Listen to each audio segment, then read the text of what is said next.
Thank you very much for this very warm welcome, Dr. Balasubramaniam. It's indeed an extremely bright and sunny morning in Pune today. And I was told it's been raining last few days. That's why the roads are in a bad shape. I think all of us are waiting for the day when we can see good roads despite the bad rains. And I think that is what we in India, all of us politicians, all of us in bureaucracy, gradually have probably over the years lost the confidence of the people.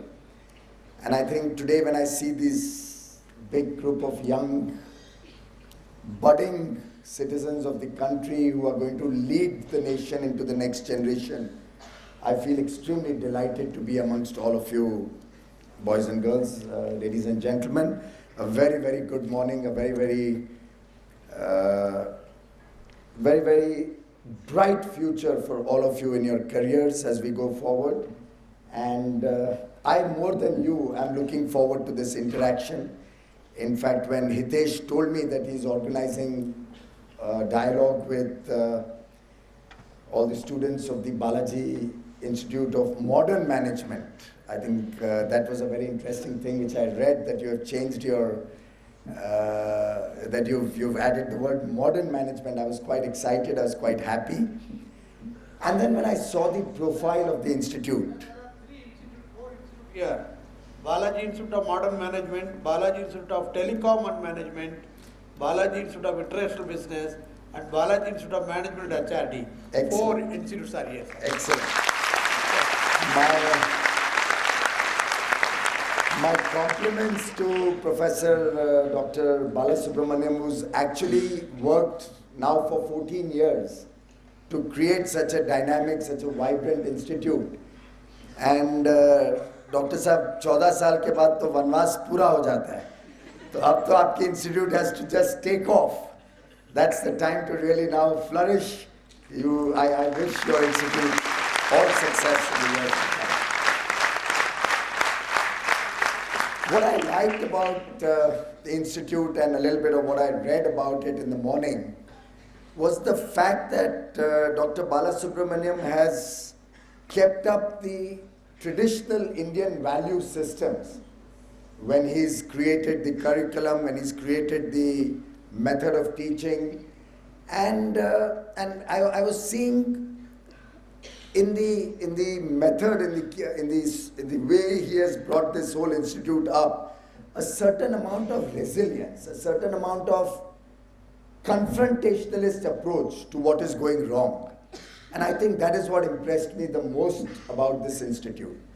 The fact that when he recognized and realized that the government bodies who were supposed to certify the management institute, was it AICT, sir? Was doing wrong and was not performing its duties honorably or honestly, he stood up to it. And I think that's something which is a great learning for all of us. I think it's a great learning for all of you students, that as we go forward in life, as we start our businesses, as we take up jobs, as we take up careers, stand up to what you think is right. Stand up to your convictions, stand up to the righteousness that is within all of us. But unfortunately, in the way the country has progressed, the way society works, we are losing that sense of righteousness. I must compliment your institute, I must compliment Dr. Balasubramaniam for having stood up to what was going wrong and having won a victory. Finally, there will be victory.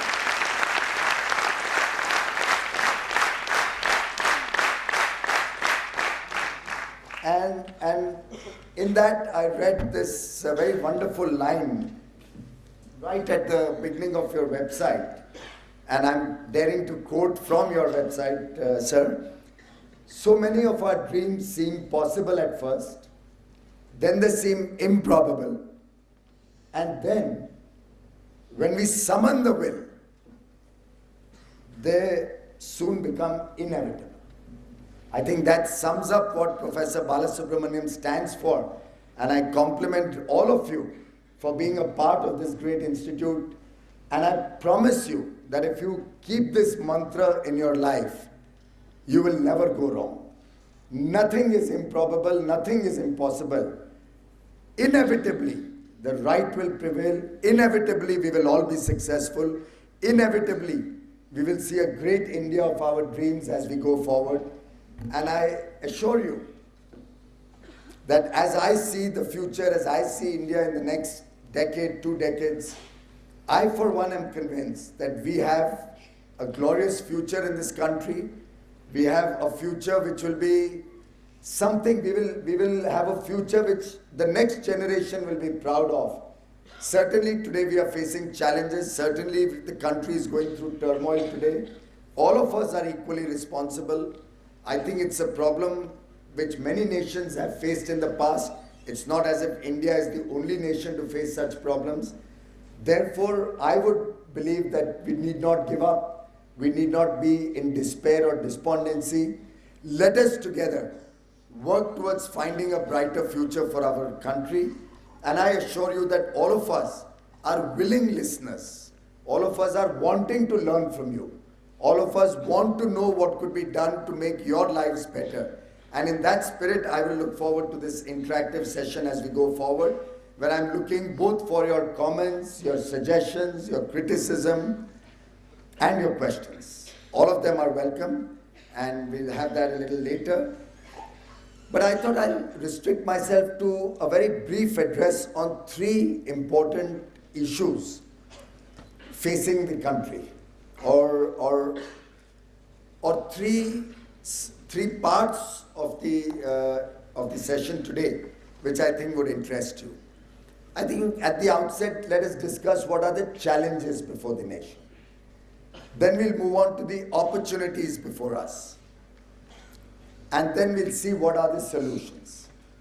I think in that we'll be able to summarize a little bit of where I see or what my vision for the country is as we move forward. By the way, sir, I must mention, I myself am a student of management today. I have started my studies for management at Harvard in May. So I'm a student of Harvard. I'm doing my OPM program there. I just mentioned it to tell you that I sincerely believe all of us have to relearn. All of us have to come back to school, come back to get ourselves acquainted with modern technology, get ourselves acquainted with modern management principles. And in that spirit, it's always been my desire to get back to school. And when I went to Harvard last year to leave my son, I was so excited getting back to the classroom. I attended a couple of lectures there at Harvard and immediately went to the office and registered. And I'm pursuing an OPM program there. It's a 3-year program. Just completed the first module in May last 2 months back. And I tell you, I'm very, very excited to be a student back again. So I am one of you, and you can just be very, very free and frank with me, feel very comfortable. Nothing, no age barriers or anything of that sort. At least I'd like to feel young. Well, we all know the challenges before the nation, but if I were to summarize, I think there are 3 critical challenges before the nation. The first is the loss of confidence.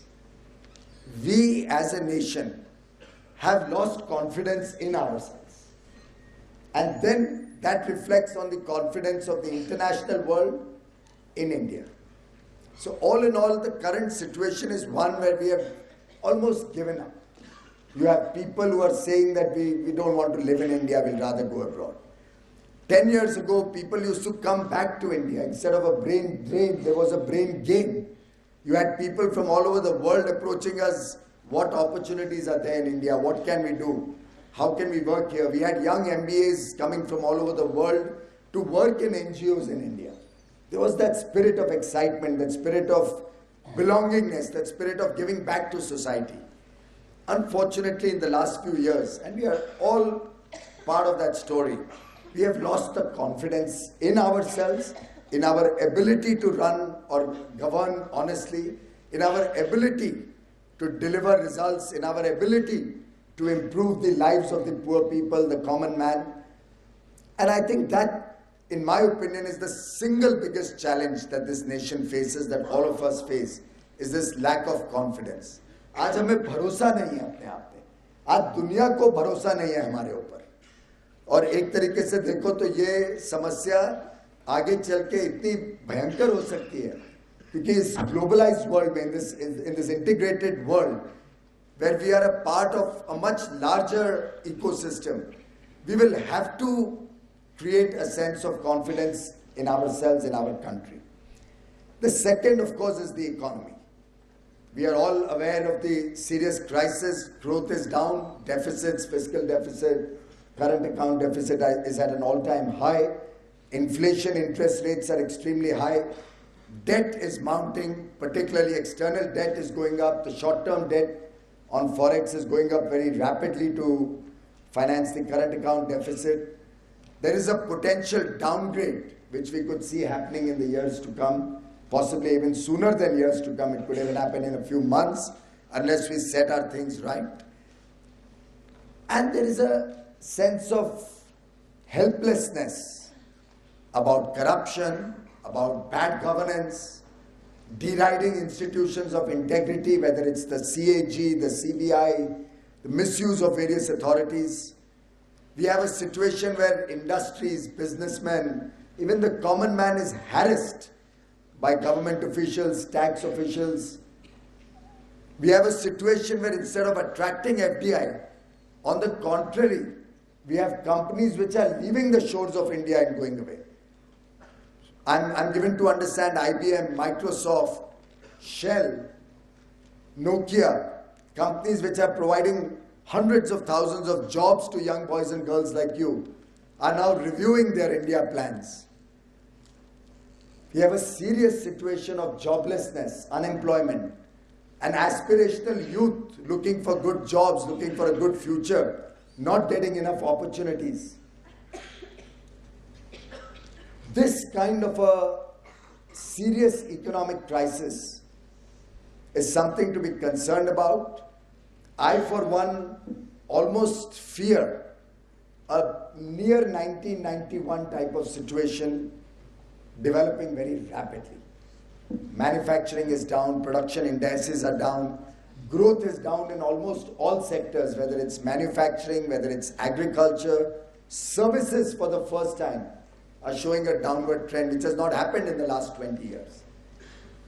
In this kind of situation, I mean, it may sound like doom and gloom, but we'll come to the rest of my talk, and believe me, it's not the end of the world. These are the challenges, this is a crisis, and sometimes, in fact, more often than not, human mankind, and certainly we in India, are known to respond to crisis better than a normal period of time. So, I mean, this is the time we can actually turn this crisis into an opportunity and prepare ourselves for a brighter future. So, having seen that we have a challenge of confidence, we have a challenge in the economy, we have a challenge in governance issues, in protecting the pillars of democracy, be it the judiciary, be it the bureaucracy, even politics. I think against these challenges, we also can see a lot of opportunities before us. We have huge opportunities in terms of the young population, all of you sitting in this room, what all of you must already be learning as the demographic dividend. We have a very, very vibrant democracy, and that's a great opportunity. The very fact that we can sit and interact, the very fact that I can also criticize, the very fact that you can criticize me later in the session, the very fact that we can challenge ourselves, we can challenge the government, the very fact that professor could go to court and say this AICT is doing wrong, this needs to be rectified. This great democracy that we are all living in my opinion, is one of the biggest opportunities to bring about a better society, a better future for our children. Another great opportunity that we have in India is the fact that we have very strong families, very strong family values, very strong traditional culture in our country. In my opinion, the fact that we still care for our elders, the fact that we still have respect for our teachers, the fact that we have concern for our neighbor, these value systems, these traditional value systems, the morality that is ingrained in us right from our childhood. This is going to hold us in good stead. This is what is going to be the turning point as we go forward. It's not about caste, it's not about religion. All religions are teaching us the way of life, a good path to the future.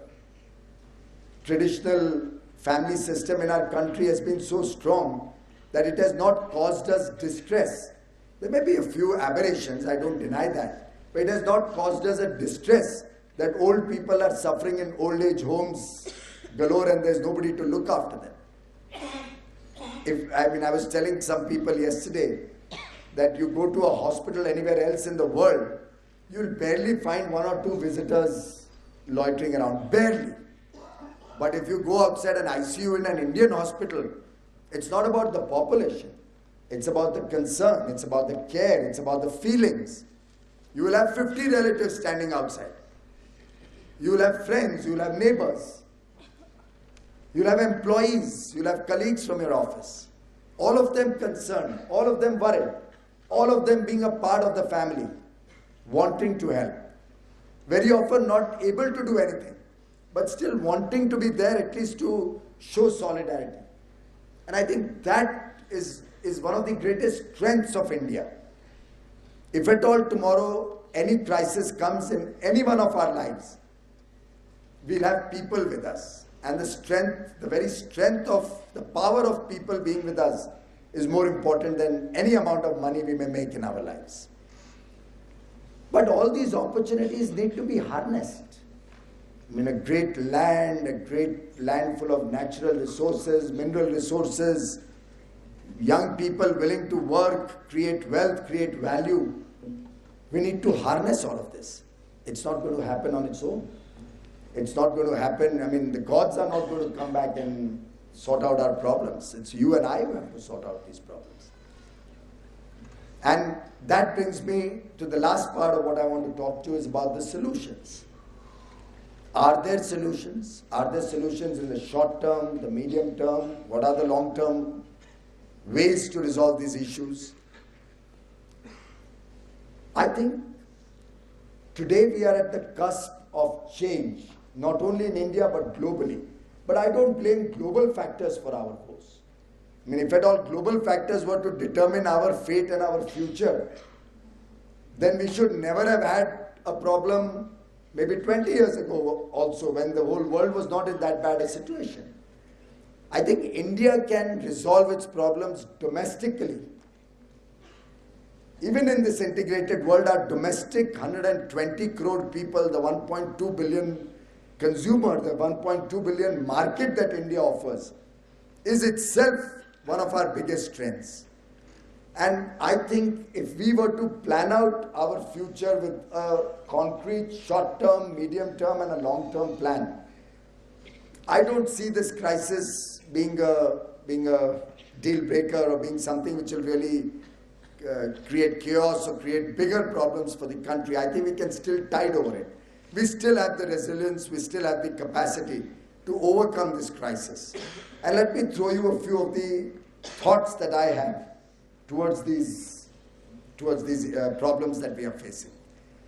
I think the first thing we need to do as a nation, as a polity, as a complete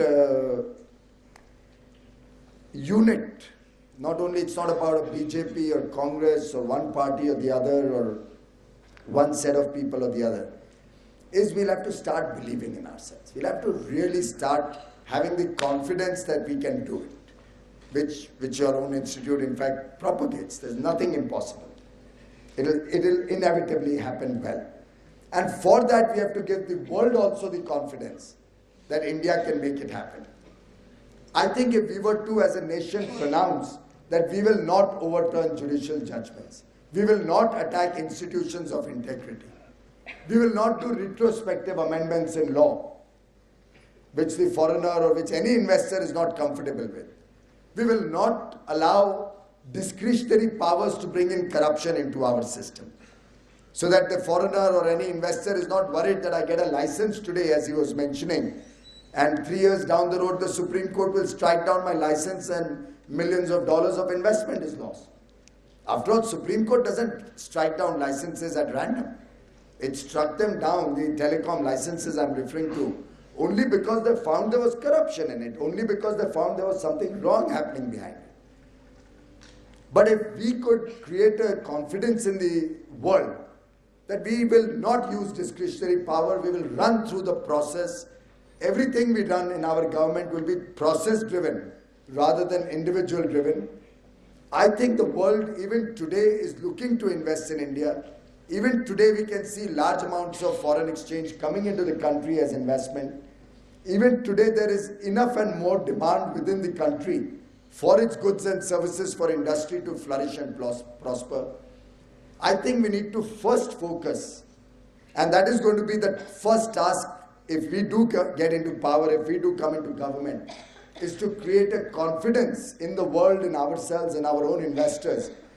Don't leave India, rather come back to India, rather come and invest in India in a bigger way. Create jobs in India. Even Barack Obama came to India, his only focus was jobs back home. And here we are doing nothing for jobs. So the first task before any new government is going to be building up confidence in our own self, in our country, and in the eyes of the foreigners that we will respect the rule of law. We will not do retrospective amendments in law. We will not harass you through government agencies, through government tax officials. We'll trust the taxpayers. We'll trust the common citizen. We'll not unleash 50 different government departments at on you. Ease the governance mechanisms. I mean, today, a hotelier was telling me he needs something like 40 or 50 licenses before he can start operating a hotel. I don't know how many you require, sir, as an educational institution. It's ridiculous. I don't see any reason why we can't sort out all these things through online processes, through simplified mechanisms. As a small aside, my daughter was doing her Arangetram last year on 15th August. And in the normal course, it was at a hotel. And 3 days before the program, I get a call that you will need 7 licenses, right? 7 licenses for the program. I said, it's a family function. Only my relatives and friends come. It's not a paid program. My daughter's performing. And I'm a member of parliament, by the way. And I was amazed that 7 licenses required. So I told the hotel staff that, tell me who can help me get the licenses. And they promptly gave me the name of one guy, I don't know, some Rajiv or Rajesh or something.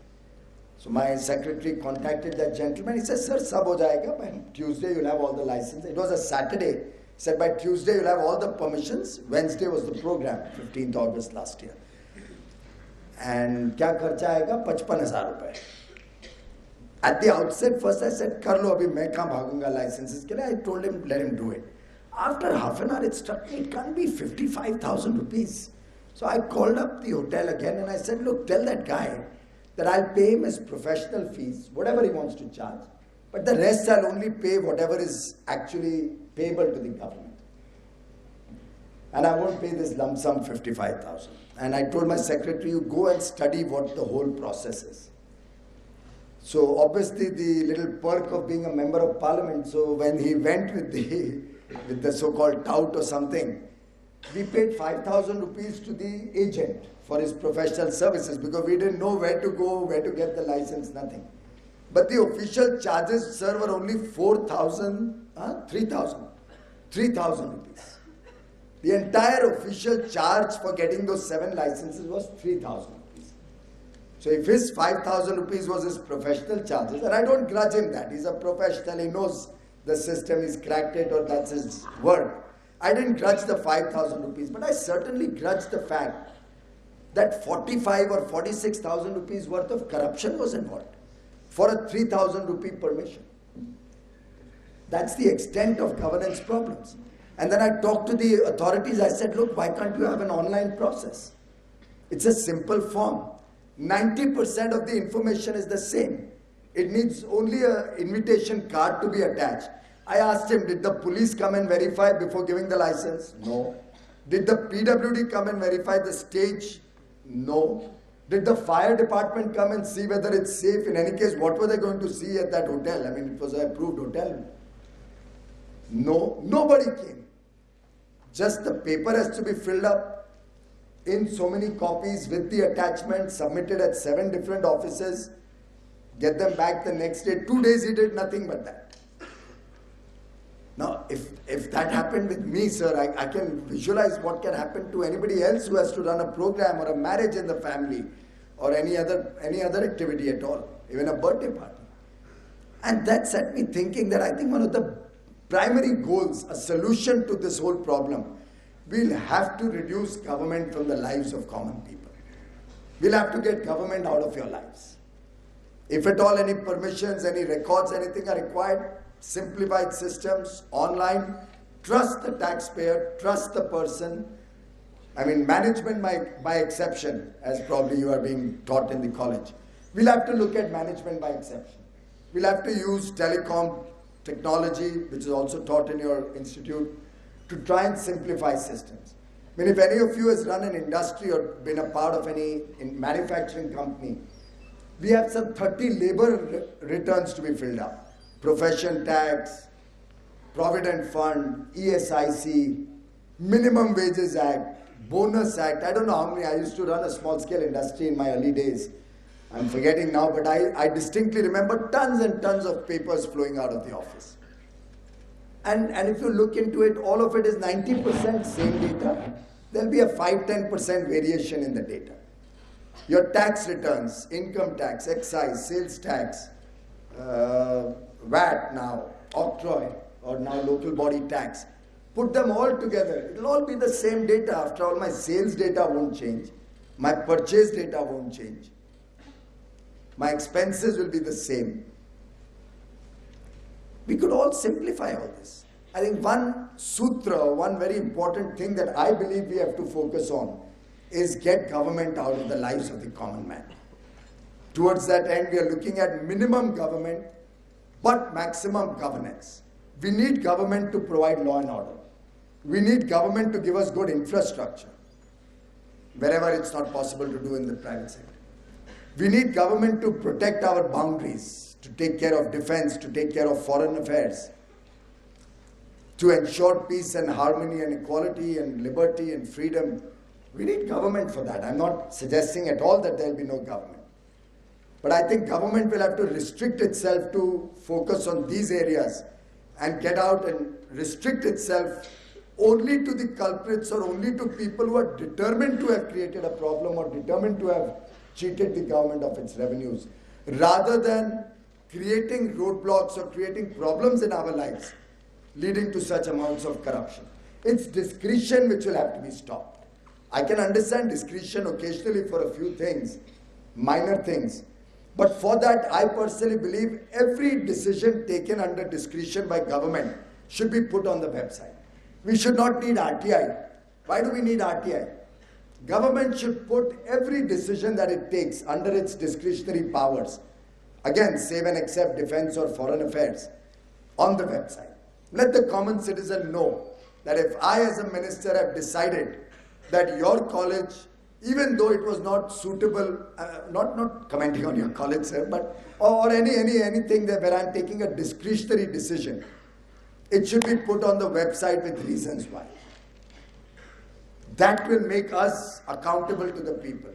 That will make the bureaucrat careful when he's signing any file or taking any decision. And this is the kind of transparency that I think would be far better than even an RTI, which often is used, even misused, for blackmailing and stuff like that. Because any information which you are privy to, which the world doesn't know, can become a tool for blackmail. But if that information is public, I can't misuse it. So I personally believe one important thing next to the confidence would be governance. We'll have to address governance issues in the country. I think the challenges, as I was mentioning earlier, are less to do with problems of economy as much as to do with governance, because they flow together. I mean, if at all the coal blocks in this country are to be valued at international values, we have hundreds of billions of dollars of coal blocks. Now you can choose whether you want to run an auction process and let government earn some revenue, or you want to just give it away for free to your friends, well-wishers and members of your party. That's the choice that politicians, that governments will have to take. And the moment you bring in openness, transparency, these things will automatically reduce. I mean, for that matter, I don't know if any of you has had a chance to read that report on coal block allocation. It's something that makes you, throw your head in shame. What the hell is happening? And I, sir, for one, personally believe it's only when there's skin in the game that people will exploit those reserves of coal and actually bring power to the people. The moment you give somebody something free, it's going to get misused, there's going to be corruption in that, and it's not going to be for the welfare of society or for the nation. So very clearly, I believe good governance will be one of the critical pillars of any future that we want to improve this country or leave behind a good nation. Of course, that also means that institutions of integrity have to be strengthened. The judiciary will have to be strengthened. We'll have to look at fast-track justice. We can't have a system where you have cases pending for 20 years and 30 years. In fact, today the judiciary is being used more to delay justice. It's no more a tool to actually get justice. It's a tool to delay. So if I'm an illegal tenant, I can go to court and for 20 years remain an illegal tenant. It's an advantage. I use judiciary to my advantage. Or if I owe the government some tax, I can keep litigating for 25 years so I don't have to pay the tax. I think faster justice, honesty in judicial decisions, the CBI functioning, somebody mentioned whether we will give autonomy to the CBI. Sir, I'll recall the days of the NDA and request you to just reflect on the 6 years that Mr. Vajpayee, my leader, ran that government, and recall if ever any industrialist, any businessman was harassed the way he is now. Recall any instance where we used any government body to fix our opponents, to fix anybody who differed with our viewpoint, to try and extract money from businessmen, industrialists to our advantage. Again, I mentioned this yesterday.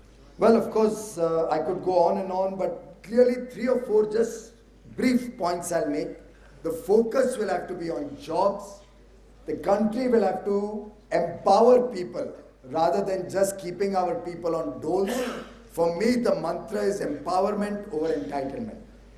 Very often I have been asked and criticized that you criticize Manrega, you criticize food security bill. It's not that I'm against giving food to the poor man. It's not that I'm against giving employment to that unskilled laborer. But I would rather empower that person. I would rather provide him an opportunity to work, to do a job, to earn his income. Even if I have to give food to the person, I'll say make it a food for work program. Let him feel that I've earned that. It's not a donation, it's not some khairat nahi mili hai. I don't know if you understand that word khairat in college. Mujhe khairat nahi deni hai, mujhe khairat leni bhi nahi hai. The person's self-esteem is lost. And unfortunately, what are we trying to do in our country? We are trying to institutionalize poverty. It is becoming virtuous to become a poor man. We are fighting on TV debates how we can expand the poverty lines, how we can increase the people under poverty, rather than trying to make people get out of poverty honorably. We are all fighting for petty political gains, to institutionalize, to make people poor, to give a pride in being poor for the entitlements. I think that narrative, in my personal opinion, can be changed. It needs a little bit of commitment, it needs a little bit of dedication of political leadership and the support of all of you to first get the leadership in place which can solve these type of problems, which believes in empowering the people, which believes in skill development, making people good to work, empowering them to earn an honest day's living, helping them through vocational training, through skill development, through good education,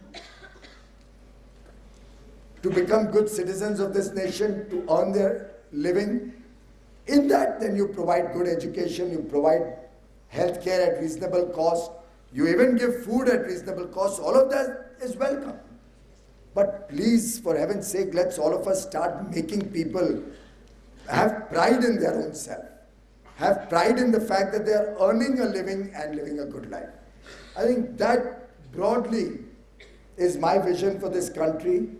We have to, all of us, work together towards a brighter future. We have to use the good education that this lovely institute is giving all of you for betterment of society. I would urge all of you not to look at politics with a cynical view. It's very easy to be a cynic, it's very easy to criticize, it's very easy to say all politicians are bad. Many of you also say it's the last resort of the scoundrel. But I would urge you to think, I mean, all of you use computers, right? And what is the first principle we were taught when, at least I was taught when I learned computers? It's garbage in, garbage out.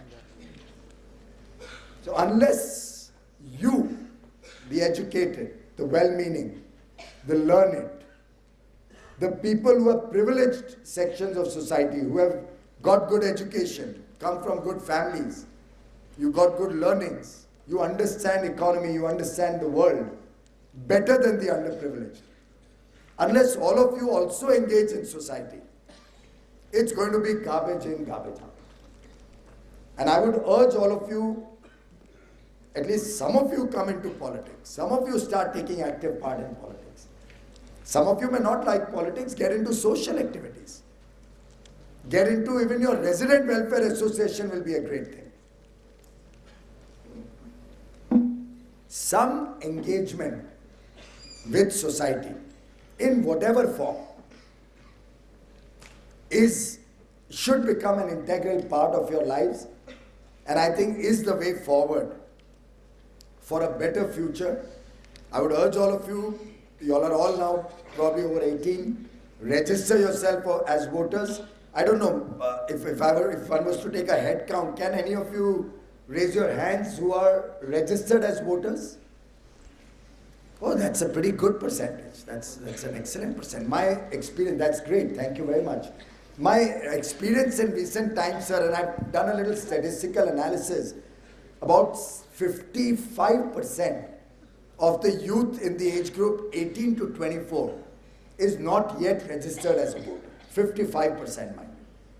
If you want to contribute to society, I would urge you do nothing else for the next 6 months. Get everybody you know registered as a voter. That itself is a great service to society. Make people realize it's not only your duty or responsibility to be a voter and to go and cast your vote to whichever party. You may like any party, you may like any politician, you may dislike anybody. But the fact that we don't even cast our vote is a curse on us.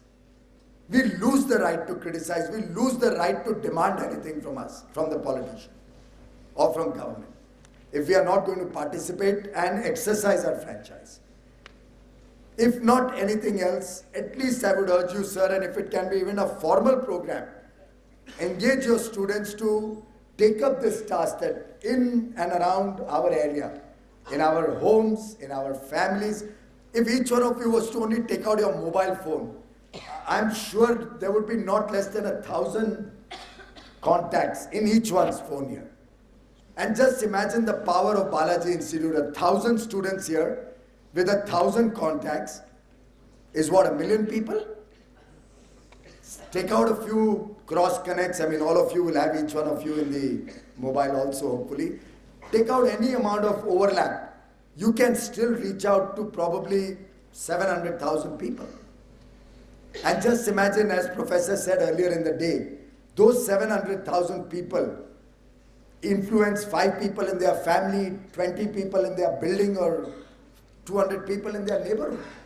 I mean, you could see a revolution starting right in Balaji Institute today. If you were to take it upon yourself, that next 6 months I'm going to try and make a better future for my country, for my city, for my family, for my children in the future, or my brothers and sisters, my parents. Let's all resolve, if possible, ladies and gentlemen, to participate in this dance of democracy with enthusiasm, with gusto. Make it a part of your DNA. That we will not tolerate what's wrong. We will emulate what our founding executive director, Professor Subramaniam did 10 years ago, when he fought the system and he said, I am running a good institute, I deserve to be recognized, and I will not pay a bribe and get recognized, but I'll fight for justice. Let us all emulate that and go forward. I think I've spoken more than I should, but thank you very much for being such a patient audience. I would urge all of you to ask me any questions you like. It can be probing, it can be critical. I welcome criticism. But please take this message to your families, to your friends, and let's see in the future Pune emerging, and Pune is an educational and industrial center, emerging as the game changer for the India's future, for the India's story. Thank you very much.